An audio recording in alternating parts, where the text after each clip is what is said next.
What's up, y'all, and welcome back to the channel. And today we're going to be going over some mistakes that we all make as duck hunters during duck season. Now, duck season is beginning to come in. Up for you northern guys in the northern part of the country, your season is already in or is about to come in. So I just want to go over these mistakes early in the season for most of us, so these things will be fresh on your mind so that you don't make these mistakes this duck season. Now, one mistake that we all make, I know I'm guilty of it and I'm sure you are too. I know a lot of times I don't want to admit it, and you may not want to either, but we're all guilty of it at some point in time during duck season. And that is, we don't spend enough time scouting. I know I'm guilty of it. I hate to admit it, but it happens to everybody. We get caught up in a lot of things: work, kids, the things they have going on in their life. Duck season going on during the holiday season across the country, Thanksgiving, Christmas, New Year's. We have a lot of things going on. So sometimes your scouting effort gets pushed aside.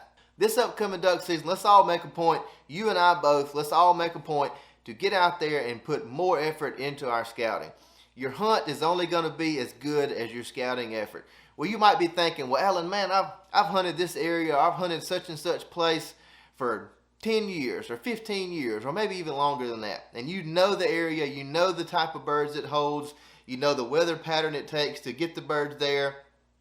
All those type of things. You might know that. But the one thing you may not think about is every year your location is going to change. Your landscape is going to change. Your hiding situation is going to change. So if nothing else, you might know the birds are there, but you need to get out there and take a look at that hole to verify, okay, I was hiding in this spot last year on the northwest corner, and whoa, man, all that brush that was there last year is gone. It's dead. It's been killed off. The Corps of Engineers has went in there and sprayed. Maybe your local Game and Fish Department has went in there and killed back some vegetation. You never know what happened. Put eyes on the hole, get out there, find the birds, and make sure that your hole is what you thought it was. It's just a few things to think about. So make sure you get out there and spend more time scouting this upcoming season, because like I said, your hunt can only be as good as your scouting efforts. Now here's a big one. I see a lot of people do this. It seems to fall back kind of on maybe your younger hunters or your hunters who are new to the sport, is they've got the wrong type of motion in their decoy spread. I can't tell you how many times I've been on the marsh or been on the lake or on the river system and been out there hunting and coming out of my hole, and I come by another hunter, or I can see them off in the distance, and it looks like they've got 9 mojos out there. And they've got, you know, all those little mojo ripplers or whatever they are, the ducks that quiver and shake and all that. They make ripples, and in my opinion, they don't work that great, but that's strictly my opinion. But, you know, their decoy spread looks like a freaking circus. I mean, there's so much stuff flashing and shaking, and you know, in my opinion, I have watched hours upon hours of drone footage, aerial photos, aerial videos of ducks on the water. And the one thing that you see the most is the ducks are moving. You know, every so often you'll see a duck or two get up, stretch its wings and flap. But for the most part, they're moving. They look like a snake moving across the ground. They're all moving. It'll almost make you dizzy if there's a whole bunch of them out there, because they look like ants. It looks like you went out there on the water and you kicked over a fire ant bed, and they're just everywhere. They never stop moving. So that's one thing you got to think about. Maybe cut back on your mojos, cut back on your mojo rippler things or your shakers that make ripples, because I mean, in all the aerial footage I've looked at, the ripples are really hard to see. So, you know, I know that's kind of the big thing in the duck hunting world: make ripples, make ripples, make ripples. But if you go back and watch a bunch of drone footage, and some of it's available on Instagram, if you go look at some aerial footage, the ripples are very, very hard to see. But the one thing you can see is those ducks moving. So in just my opinion, I would cut back on the mojos, cut back on the shakers, and put some jerk rigs out there. Get those decoys moving. And don't put so many decoys out there that you can't effectively move them. You know, if you've got a good strong 10 to 15 mile an hour wind and you've got good motion on that water, and the wind will get all your decoys moving, man, that's perfect. But if it's a dead calm day and the water's like glass, maybe you should only put out a dozen decoys and put 4, 5, 6 of them on a jerk rig. You know, that way the majority of your decoys are moving instead of just sitting there dead. So that's my opinion. I see it a lot. I can't tell you how many times I've seen that. It's just flash, flash, flash, flash. There's just mojos everywhere, and the decoys are just sitting there dead still. Guys, ducks can key in on that. There's nothing that's going to fool them better than those decoys moving actually on the water than that flash. They know what that flash is. They have been shot at too many times over mojos. It may draw their attention and draw them close, but when they get there, your decoy movement has got to seal the deal, not the flash from the mojo. Now, the next thing I want to talk about is concealment. Concealment is critical. You are not going to kill any ducks if they are seeing you. It's a fact, Jack. Get over it, accept it. When in doubt, add more brush. That's all I can say.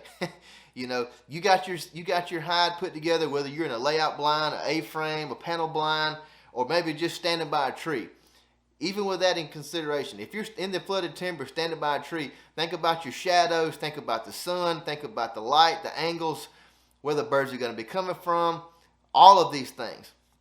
Okay? It's just little things like that is what you've got to keep in mind. Your shadows, your sunlight, the angles that the birds are going to come in, the angle you've got on the tree. Okay? In your layout blind, when in doubt, add more brush. Same applies for your panel blinds, your A-frames, your permanent blinds. Just because you brushed them during the off season don't mean all seasons comes in, oh, they're good, man. We spent 2 days out there brushing blinds. Well, you could have had a good thunderstorm come through with a good strong wind. You never know, okay? So when in doubt, add more brush. Concealment is critical, okay? Spend a lot of time, a lot of focus on your hide. Another mistake I see people make is they don't put enough time into preparation. Now, we've talked about scouting, we've talked about your decoys, we talked about your concealment. Now, preparation. What do I mean by preparation? I mean, I'm talking to the guys who the night before their first hunt, they go out to their garage or their storage shed, wherever they keep their gear, they grab their waders, they grab their decoys, they throw their stuff in the boat or in the truck, and they scratch out the next morning. Well, they get out there and they find out that their decoy rigging has done dry rotted and broke. They're missing some weights. They've lost their carabiner. They can't find their mojo pole. Their waders have a hole in it. Those type things. I'm talking to those guys. Preparation is key. You know way before time when opening day is. Guys, get your gear out, inspect it, go over it, verify that your decoy rigging is in good shape, it's not broken, you're not missing some rigs, everything's ready to go, your waders are good to go, you found them, they don't have rat's nests in them or dirt dauber nests or whatever it may be. They're good to go, they're not leaking, they're in good shape from last season. You know where your jackets are, your gloves, your hats, you know, whatever it may be. Guys, spend the time, get your gear out, get it all together. Don't be the guy who gets all this stuff out the night before opening day, okay? Don't be that guy, because we all know, and I know we've all been there. I'm guilty of it. Opening day has snuck up on me. I've been busy at work, things going on with the kids, the holiday season, and I finally got a day off to go, and I grab my stuff the night before, and I throw it all in the truck, and I get out to the marsh the next morning, and I forgot the jerk rig, or whatever it may be. We've all been there. Don't be that guy. Get out there, get in your garage, get in your shed, get this stuff together, put your hands on it, put your eyes on it. If you're at work, make a checklist in your notes app on your phone and save it. Kind of get these things in your head before you actually go out there and start putting your hands on your gear. So those are just a few things I want you guys to have on your mind as we go into this upcoming duck season. Season's in already for a lot of you. It's not for me. I've still got a few more months, about a month and a half before season actually comes in for me down here. But that's okay. I got some road trips coming up between now and that time. Myself and Jake from Chasing Green have got some trips coming up prior to our season starting down here in the south. So y'all can be looking for those videos coming up here. And probably be the next 3 weeks, four weeks, maybe a month, something like that, before we actually get the ball rolling on that. But you can be looking for those videos coming up on my channel and his channel, the Chasing Green channel, as well. And that's all I've got for you this week, guys. So until next time, y'all bust them up.